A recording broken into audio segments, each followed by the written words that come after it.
Hello दोस्तों, मैं प्रशांत आप सभी का अपने यूट्यूब चैनल एक ट्रेडिंग कम्युनिटी में स्वागत करता हूं। तो आप में से बहुत सारे लोग ऑप्शंस में ट्रेडिंग करते हैं और जो भी लोग ऑप्शंस में ट्रेडिंग करते हैं ऑप्शंस ट्रेडिंग के लिए एक परफेक्ट और सूटेबल इंडिकेटर की हमेशा तलाश में रहते हैं।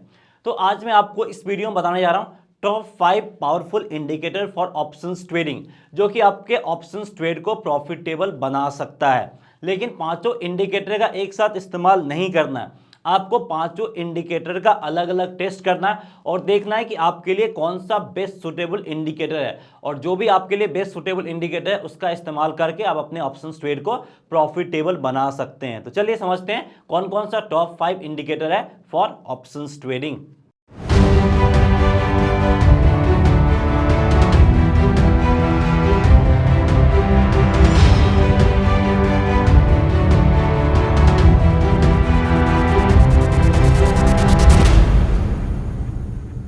तो यहाँ पे हम चार्ट पे आ गए और देख सकते हैं ये चार्ट है आपका निफ्टी का 5 मिनट टाइम फ्रेम वाला। तो टाइम फ्रेम पे यहाँ पे कोई भी रिस्ट्रिक्शंस नहीं है, हम यहाँ पे फोकस कर रहे हैं इंडिकेटर्स के ऊपर। तो अगर आप ऑप्शंस में ट्रेडिंग करते हैं, चाहे ऑप्शंस में आप इंट्राडे के लिए ट्रेड करो या फिर आप पोजिशनल ट्रेडिंग करो या फिर स्विंग ट्रेडिंग करो, जो इंडिकेटर बता रहे हैं उन सब इंडिकेटर का इस्तेमाल कर सकते हो। इंट्राडे में ट्रेड करते हो तो lower time frame, swing trading करते हो तो हायर टाइम फ्रेम, लेकिन इंडिकेटर में कोई चेंजेस नहीं होगा। उसी इंडिकेटर का आपको इस्तेमाल करना अलग अलग टाइम फ्रेम में, जो भी टाइम फ्रेम के बेसिस पे आप ट्रेड करते हैं। तो सबसे पहला जो इंडिकेटर है उसका नाम है आपका वीवैप।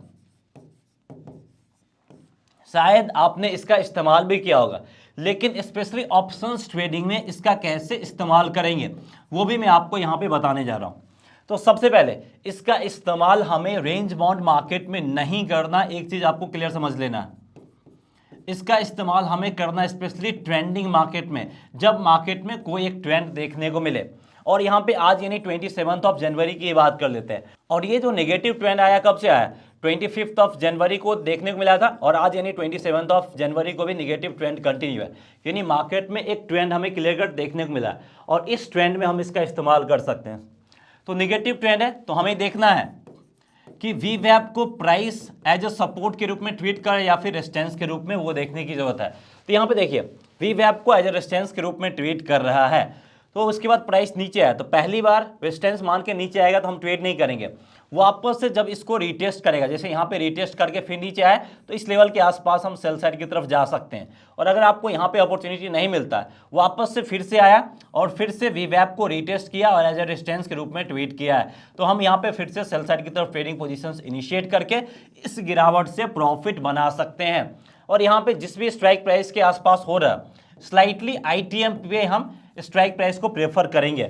फॉर एग्जांपल अगर हम यहाँ पे निफ्टी की बात कर ले तो 17,788 के करीब ये सेल साइड की तरफ जाने को बोला है और एग्जैक्ट सेल साइड की तरफ जाना होगा 17,762 के करीब। तो इससे जस्ट ऊपर 17,800 के आसपास का पुट ऑप्शंस यहाँ पे हम बाइंग करना प्रेफर करेंगे। तो ऑप्शंस में ट्रेड करना है तो इंडिकेटर का इस्तेमाल करने के साथ साथ आपको स्ट्राइक प्राइस सिलेक्शन भी करना है। और अगर आपको स्ट्राइक प्राइस सिलेक्शन में दिक्कत हो रहा है तो जिस भी लेवल पे आप सेल कर रहे हैं उससे जस्ट ऊपर या नीचे जो भी आपका आईटीएम वाला स्ट्राइक प्राइस मिलता है उसमें आप ट्रेडिंग पोजीशंस इनिशिएट कर सकते हैं। जैसे यहाँ पे हमने 17,800 के पुट ऑप्शंस वाला स्ट्राइक प्राइस सेलेक्ट किया।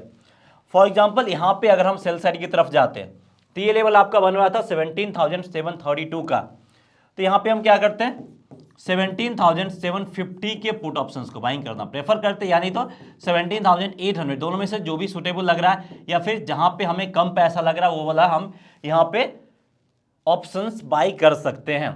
तो ऐसे ही हमें वीवैप का इस्तेमाल करना। बाकी वीवैप के ऊपर हमने डिटेल्ड वीडियो बना रखा है, उस वीडियो से और ज्यादा इंफॉर्मेशन आप ले सकते हैं, उसका लिंक आपको इस वीडियो के डिस्क्रिप्शन में मिल जाएगा, नहीं तो आप आई बटन पे क्लिक करके भी वो वीडियो देख सकते हैं। तो पहला इंडिकेटर हमारा वीवैप हो गया। दूसरा इंडिकेटर के ऊपर बात करते हैं और दूसरा इंडिकेटर है हमारा यहाँ पे आरएसआई। अब आरएसआई का इस्तेमाल कैसे करना है? लोग जनरली आरएसआई के लेवल्स को फॉलो करके उसका इस्तेमाल करते हैं, लेकिन यहाँ पे मैं आपको अलग बताने जा रहा हूँ। यहाँ पे मैं आपको बताने जा रहा हूँ कि आपको आरएसआई का लेवल्स नहीं देखना, आरएसआई का डाइवर्जेंस देखना है। अब डाइवर्जेंस क्या होता है? डाइवर्जेंस वो होता है कि आरएसआई का जो इंक्लिनेशन है वो ऊपर साइड की तरफ है या डाउन साइड की तरफ है, वो हम कैसे फाइंड करेंगे वो समझने की जरूरत है। फॉर एग्जांपल यहाँ पे प्राइस का एक लो बना है, आरएसआई ने भी यहाँ पे लो बनाया, फिर दूसरा लो आपका इस लेवल के आसपास बना है, और यहाँ पे भी दूसरा लो इस लेवल के आसपास बना, तीसरा लो यहाँ पे बना है, तीसरा लो आपका यहाँ पे बना है। अब इन सब लो को ज्वाइन करते हुए अगर हम ट्रेंड लाइन ड्रॉ करते हैं तो आरएसआई का जो डाइवर्जेंस है आपका ऊपर साइड की तरफ जा रहा है, लेकिन प्राइस का जो डाइवर्जेंस है नीचे साइड की तरफ जा रहा है। मतलब प्राइस का डाइवर्जेंस और आरएसआई का डाइवर्जेंस दोनों एक दूसरे को कॉन्ट्राडिक्ट कर रहा है। तो मार्केट जिस मोमेंटम को फॉलो कर रहा है, यहाँ पे हम क्या करेंगे, सेल साइड की तरफ ट्रेड नहीं लेंगे। अगर यहाँ पे इसका भी डाइवर्जेंस ऊपर होता तो हम सेल साइड बाई साइड की तरफ जा सकते थे, लेकिन दोनों एक दूसरे के अगेंस्ट है तो हम ट्रेड नहीं करेंगे।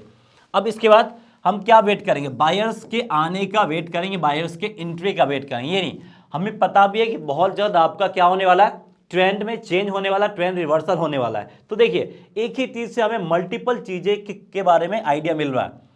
तो उसके बाद जैसे प्राइस आपका ऊपर जाने लग गया और हमने देखा है कि डाइवर्जेंस भी आपका ऊपर साइड की तरफ जा रहा है, तो इस लेवल के आसपास हम एंट्री ले सकते हैं।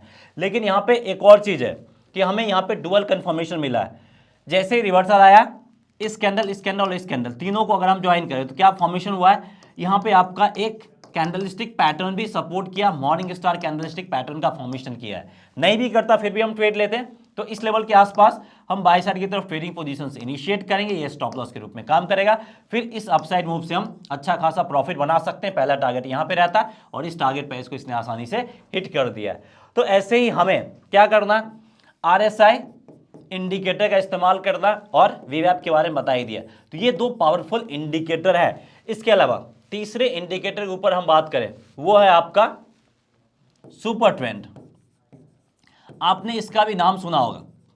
दो जो इंडिकेटर मैंने आपको बताया, आरएसआई और वीवैप, उन दोनों को एज ए डिफॉल्ट यूज करना, कुछ भी डेटा में चेंजेस नहीं करना है। लेकिन सुपर ट्रेंड में हम थोड़ा सा चेंजेस करेंगे क्योंकि इसके एक्यूरेसी लेवल को थोड़ा सा हमें बढ़ाना है।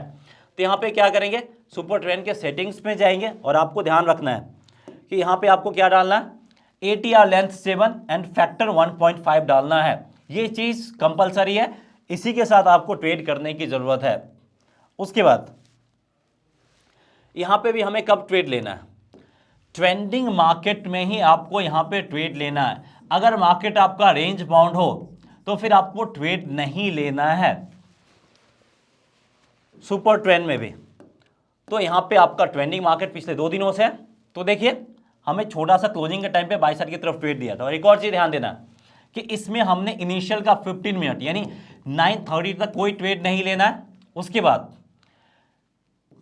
3 PM के बाद भी हमें कोई ट्रेडिंग पोजीशंस इनिशिएट नहीं करना है। तो दो चीज आपको यहां पे ध्यान देने की जरूरत होगी। तो यहां पे मार्केट ओपन होते ही हमें सेल साइड की तरफ ट्रेड मिला, तो थोड़ा सा हम वेट करेंगे और उसके बाद एक छोटा सा शॉर्ट कवरिंग आया, फिर से सेलिंग मोमेंटम कंटिन्यू है, मतलब ये इसको ब्रेक करके ऊपर नहीं गया।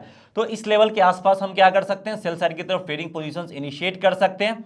इस कैंडल या फिर इस कैंडल के हाईएस्ट पॉइंट को आप स्टॉप लॉस रख सकते हैं। स्टॉप लॉस रखने में थोड़ी सी फ्लेक्सिबिलिटी है यहाँ पे। उसके बाद हम यहाँ पे कंटिन्यू रहेंगे डाउन साइड की तरफ, और फिर जैसे ही प्राइस आपका वीवैप के अपर लाइन को टच किया तो यहाँ पे हम क्या कर सकते हैं, प्रॉफिट बुक करके निकल सकते हैं। और यहाँ पे हम फ्यूचर्स में ट्रेड नहीं लेंगे, हम स्ट्राइक प्राइस का सिलेक्शन करेंगे और उसके बेसिस पे हम ट्रेडिंग पोजीशंस इनिशिएट करेंगे। और यहाँ पे अगर हम प्राइस सेक्शन को देखें, इतना ज़्यादा गिरावट के बाद छोटा सा शॉर्ट कवरिंग आता है। अगर आपको शॉर्ट कवरिंग के बारे में आइडिया है तो यहाँ पे हम क्या करेंगे, पोजीशंस एग्जिट करेंगे, लेकिन बाय साइड की तरफ नहीं जाएंगे। और अगर आप गलती से भी बाय साइड की तरफ चले जाते हैं तो आपको छोटा सा लॉस उठाना पड़ेगा। उसके बाद फिर से जैसे ही सेलिंग मोमेंटम आया, उससे एग्जिट करके फिर से सेल साइड की तरफ जाएंगे और फिर से यहाँ पे हम अच्छा खासा प्रॉफिट बनाएंगे। यानी जो लॉस हुआ है, लॉस को रिकवर करते हुए ठीक ठाक प्रॉफिट हम बना सकते हैं। तो ऐसे ही हमें क्या करना है, सुपर ट्रेंड इंडिकेटर का इस्तेमाल करना है। और सुपर ट्रेंड इंडिकेटर के ऊपर भी हमारा डिटेल वीडियो है, वो वीडियो भी देख सकते हैं। और सुपर ट्रेंड इंडिकेटर का आप इंडिविजुअल इस्तेमाल नहीं करेंगे, इसके साथ आइदर आप वीवैप यूज कर लो या फिर आप आरएसआई कोई भी यूज कर लो। कोई भी इंडिकेटर का इंडिपेंडेंट इस्तेमाल नहीं होगा। हमें कोशिश करना है कि इसके साथ कोई और इंडिकेटर ऐड करके हम यूज करें। तो 3 इंडिकेटर हो गया। चौथा इंडिकेटर की अगर हम बात करें तो ये हमारा पीसीआर। पीसीआर होता क्या है, put call ratio. Put call ratio क्या होता है, पुट साइड की तरफ जितना भी ओपन इंटरेस्ट है डिवाइडेड बाय कॉल साइड की तरफ जितना भी ओपन इंटरेस्ट है और जो आता है वही आपका पुट कॉल रेशियो कहलाता है। अब अगर पुट साइड की तरफ OI ज़्यादा होगा, डेट मीन्स टू क्या है कि यहाँ पे जो पुट राइटर्स है उसका क्वांटिटी ज़्यादा है, यानी जिनका भी पॉजिटिव है वो काफ़ी ज़्यादा क्वांटिटी मौजूद है। और जब पुट साइड की तरफ ओपन इंटरेस्ट ज़्यादा होगा तो आपका PCR क्या कहलाएगा, PCR आपका 1 से ज़्यादा हो जाएगा। तो ऐसे केस में क्या होगा, अगर यही धीरे धीरे इंक्रीज होके आपका 1.5 के आसपास या फिर 1.6 के आसपास चला जाता है तो ये क्या कहलाएगा, ये आपका ओवरबॉट मार्केट कहलाएगा। अब ओवरबॉट मार्केट है, दैट मीन्स टू कभी ना कभी जो लोगों ने बाई किया वो प्रॉफिट बुक करेंगे और सेलर्स का भी एंट्री हो सकता है। मतलब कभी भी मार्केट में हमें शार्प फॉल देखने को मिल सकता है। अब ये फॉल कब आएगा, PCR 1.5, 1.6, 1.7 के बाद आएगा या फिर इंस्टेंट भी आ सकता है, कब आएगा वो कहना मुश्किल है। लेकिन नियर टर्म्स में बहुत जल्द एक जबरदस्त फॉल आने की तैयारी मार्केट करके बैठे हुए हैं। मतलब यहां पे हमें थोड़ा सा सतर्क हो जाना, जो भी एग्जिस्टिंग शॉर्ट पोजीशंस है उससे प्रॉफिट बुक कर लेना, या नहीं तो स्ट्रिक्ट SL के साथ कंटिन्यू करने की जरूरत है। मतलब यहां पे हमें रिवर्सल के बारे में पहले से एक आइडिया दे देता है अगर हम PCR की बात कर ले तो। वहीं PCR होता क्या है, फिर से एक बार लिख देते हैं, पुट साइड की तरफ open interest divided by call side की तरफ ओपन इंटरेस्ट। और अगर कॉल साइड की तरफ ओपन इंटरेस्ट ज्यादा होगा, दैट मीन्स टू क्या होगा, PCR आपका 1 से नीचे हो जाएगा। अब PCR 1 से नीचे होने का मतलब क्या है कि PCR अगर आपका 0.7 या फिर इससे नीचे चला गया तो क्या हो सकता है, मार्केट आपका बहुत ही ज्यादा ओवरसोल्ड हो जाएगा।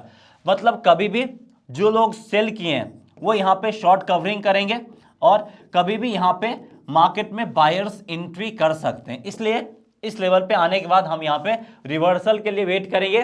तो जो भी यहाँ पे हमारा ट्रेड सेल साइड वाला है उससे हमें एग्जिट करने की जरूरत होगी, वहां पे प्रॉफिट बुक या फिर स्ट्रिक्ट SL के साथ काम करना है। अब मार्केट कब रिवर्सल लेगा वो कहना थोड़ा सा मुश्किल है। कई बार आपका PCR 0.6 या 0.5 के करीब भी आ जाता है, फिर यहां से रिवर्सल लेता है, लेकिन 0.7 के करीब आने के बाद कभी भी रिवर्सल ले सकता है।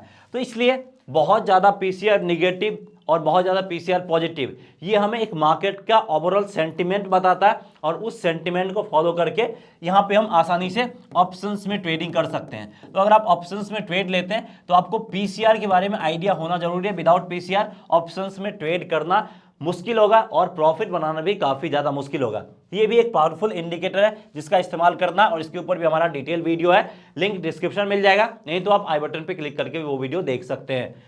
फिफ्थ एंड लास्ट इंडिकेटर, उसकी अगर हम बात करें और अगर हम यहाँ पे करंट सिनेरियो की बात करें अगले इंडिकेटर पे आने से पहले, तो अभी निफ्टी का PCR आपका 0.47 करीब है, फिर भी मार्केट आपका गिर रहा। तो मैंने बताया कि मार्केट यहाँ से ऊपर जाएगा, लेकिन कब जाएगा वो कह पाना थोड़ा सा मुश्किल है। और अभी आपका बजट का भी समय है। एक और चीज़ यहाँ पे आपको सीखने को मिल रहा है, बजट है और अदानी के ऊपर जो निगेटिव न्यूज आ रहा है, दो फैक्टर है। तो अगर ये इवेंट नहीं रहता तो फिर इतने PCR में बायर्स एक्टिव जरूर होते और प्राइस यहां से लगभग आपका 200 पॉइंट ऊपर जरूर जाता है। लेकिन जब कोई बड़ा इवेंट आता है तो इसमें से जो भी इंडिकेटर है वो कुछ भी काम नहीं करता, कोई भी इंडिकेटर काम नहीं करता, बस मार्केट इवेंट को फॉलो करता है। तो जब कभी भी निगेटिव इवेंट हो या फिर पॉजिटिव इवेंट हो, मार्केट उसको फॉलो करता, उस टाइम पे कोई भी इंडिकेटर आपको यूज नहीं करना है, कोई भी इंडिकेटर काम नहीं करता। ये बात आपको नोट करके रख लेना है कि सर आपने बताया था ये काम नहीं कर रहा। काम इसलिए नहीं कर रहा क्योंकि वहां पे इवेंट होगा या फिर कोई न्यूज होगा, फिर मार्केट न्यूज को फॉलो करता है। तो ये चीज भी आपको ध्यान रखने की जरूरत है। अब हम आते हैं फिफ्थ और लास्ट इंडिकेटर जो कि सबसे मोस्ट पावरफुल है, और वो है आपका ओपन इंटरेस्ट। ये भी आपका एक पावरफुल इंडिकेटर है जिसके बेसिस पे, जिसके बिना हम ऑप्शंस ट्रेडिंग कर ही नहीं सकते, और अगर आप कर भी लेते हो तो आपको एक्यूरेट ट्रेड नहीं मिलेगा। तो देख सकते हो ऑप्शन चेन में आपको क्लियर कट ओपन इंटरेस्ट देखने को मिल जाएगा। ओपन इंटरेस्ट में हमें क्या पता चलता है, हमें एक क्रूशियल सपोर्ट और रेसिस्टेंस के बारे में आइडिया मिलता है कि हमें सपोर्ट कहां पे देखने को मिला और रेजिस्टेंस लेवल कहां पे देखने को। फॉर एग्जांपल प्राइस आपका गिरते हुए 17,500 पे आ गया, 2% ज़्यादा गिरावट दिखा दिया, तो अगला सपोर्ट लेवल कहां पे होगा उसके बारे में आइडिया हमें कौन देगा, हमें निफ्टी देगा। अब देखिए सपोर्ट लेवल फाइंड करना तो पुट साइड की तरफ, रेजिस्टेंस लेवल फाइंड करना तो कॉल साइड की तरफ जाना होगा। तो पुट साइड की तरफ ओपन इंटरेस्ट सबसे हाईएस्ट कहां पे है, 17,500 एक सपोर्ट लेवल यहीं पे है, और अगर इस लेवल को तोड़ा तो अगला सपोर्ट लेवल 17,400 और 17,300 इस लेवल पे देखने को मिल सकता है। मतलब यहां से प्राइस के रिवर्सल होने के चांसेस हैं, रिवर्सल दिखा सकता है। अगर यहां से नहीं दिखा है तो 17,400 या 300, तो रिवर्सल किस पर्टिकुलर लेवल से आ सकता है उसके बारे में एक ओवरऑल आइडिया हमें मिल जाता है। उसके बाद अगर हम यहाँ पे कॉल साइड की तरफ देखें तो सबसे हाईएस्ट ओपन इंटरेस्ट 18,000 लेवल, मतलब प्राइस आज जो क्लोजिंग देगा इसके नीचे ही देने वाला है। फिर 17,900 पे भी अच्छे खासे, मतलब ये लेवल भी रेजिस्टेंस के रूप में काम करेगा। 17,800 भी रेजिस्टेंस के रूप में काम करेगा। 17,700 भी रेजिस्टेंस के रूप में काम करेगा। लेकिन जितना स्ट्रॉन्ग 18,000, 79,000 या फिर 17,800 है, उतना स्ट्रॉन्ग ये वाला नहीं है। मतलब अगर मार्केट में रिवर्सल आता है तो 17,700 के ऊपर आपका निफ्टी जाता हुआ दिख सकता है। ये चीज हमें यहाँ पे आइडिया मिल रहा है। तो यहाँ पे जो हमने ओपन इंटरेस्ट के बारे में बात किया वो भी हमें एक अच्छा खासा इंफॉर्मेशन प्रोवाइड करता है, और इन सब का इस्तेमाल करते हुए अगर हम ऑप्शंस में ट्रेड करेंगे तो ऑप्शंस ट्रेड को हम काफी हद तक प्रॉफिटेबल बना सकते हैं। तो उम्मीद करते हैं कि आपको ओवरऑल आइडिया मिल गया होगा कि टॉप 5 कौन कौन से इंडिकेटर है जिसको फॉलो करने की जरूरत है अगर आप ऑप्शंस में ट्रेड करते हैं तो। और यहां पे एक और चीज बताना चाहूंगा कि अगर आप फ्यूचर ऑप्शंस के बारे में कंप्लीट इंफॉर्मेशन लेना चाहते हैं फ्रॉम बेसिक टू एडवांस, तो उसके लिए हमने एक स्पेशल सा कोर्स डिजाइन किया। उसके लिए आपको हमारा मोबाइल ऐप इक्विटी कम्युनिटी को डाउनलोड करना होगा प्ले स्टोर से, नहीं तो उसका लिंक आपको इस वीडियो के डिस्क्रिप्शन में मिल जाएगा। और कोर्स को इस तरीके से डिजाइन किया गया कि आप एज ए इंडिपेंडेंट ट्रेडर के रूप में काम कर सकते हैं और स्टॉक मार्केट में अपना पार्ट टाइम कैरियर भी बना सकते हैं। उसके अलावा आपको स्टॉक मार्केट के बारे में कंप्लीट इंफॉर्मेशन मिल जाएगा, basic to advance, chart pattern, candlestick pattern, जो भी कुछ सीखना सारा इंफॉर्मेशन वहां पे अवेलेबल है।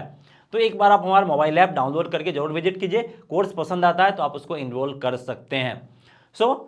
इस वीडियो में इतना है। वीडियो पसंद आया तो लाइक करके इनकरेज कीजिए और चैनल को सब्सक्राइब नहीं किया तो चैनल को जरूर सब्सक्राइब कीजिए। मिलते हैं नेक्स्ट वीडियो में। जय हिंद।